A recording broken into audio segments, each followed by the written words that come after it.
దేవుడు మనకు తోడు ఉండాలి. అటువంటి మహాదేవుని ఆత్మ నిరంతరం మనకి ఎడబాయకుండా ఉండాలి. నిరంతరం మనకు తోడు ఉండాలి. మనం మాట్లాడుతున్నా మనకు తోడు ఉండాలి. మనం ప్రయాణం చేస్తున్నా మనకు తోడు ఉండాలి. మనం ఇంట్లో నివసిస్తున్నా మనకు తోడు ఉండాలి. బయటకు వెళ్ళేటప్పుడు మనకు తోడు ఉండాలి.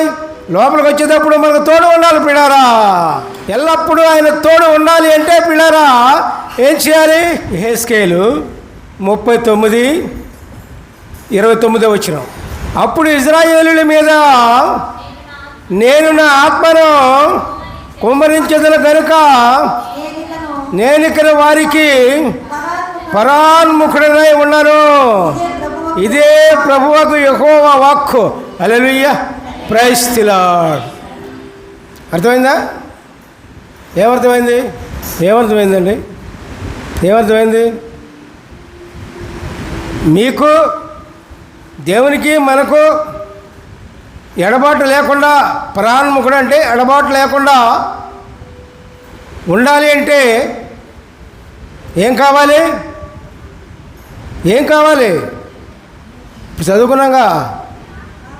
ఇప్పుడు చదువుకున్నాం కదండి. దేవుని ఆత్మ కావాలి. ఆ ఇశ్రాయేలు మీద దేవుని ఆత్మ కుమ్మరించబట్టే, ప్రభు ఆత్మ కుమ్మరించబట్టే వాళ్ళు అరణ్యములో కూడా 40 సంవత్సరములు కూడా ఎటువంటి కష్టం లేకుండా, కష్టం వచ్చినా దాని నుండి పర్యవసానం ఎదుర్కొని దేవుడు చూపించి వాళ్ళు నడిపించారు 40 సంవత్సరాలు కూడా పిల్లారా. అట్లాగే మన జీవిత పర్యంతము కూడా దేవుని యొక్క ఆత్మ మనకు ఉంటే పిల్లారా, దేవుని ఆత్మ మనకు తోడే ఉంటే పిల్లారా, నువ్వు ఎక్కడ ఉన్నా, ఏ చోట ఉన్నా, నీవు జీవించినంత కాలము కూడా దేవుడు నీకు తోడే ఉంటారు పిల్లారా. దేవునికి స్తోత్రం. దేవుడు తోడే ఉండాలంటే ఏం కావాలి మనకి? దేవుని ఆత్మ కావాలి. అందుకే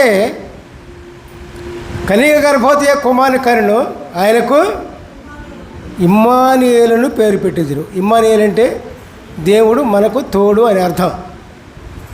ఇశ్రాయేలులకు ఏ విధంగా అయితే అప్పుడు ఆనాడు పాత నిబంధనలో తోడై ఉన్నారో అదేవిధంగా యేసుప్రభు వారి లోకానికి వచ్చి చనిపోయి తిరిగి లేచి మళ్ళీ వెళ్ళిపోయి పరిశుద్ధాత్మను పంపించి మనకు నిరంతరం కూడా తోడే ఉండటానికి ఆయన పరిశుద్ధాత్మను పంపించారు పిల్లారా. దేవునికి స్తోత్రం.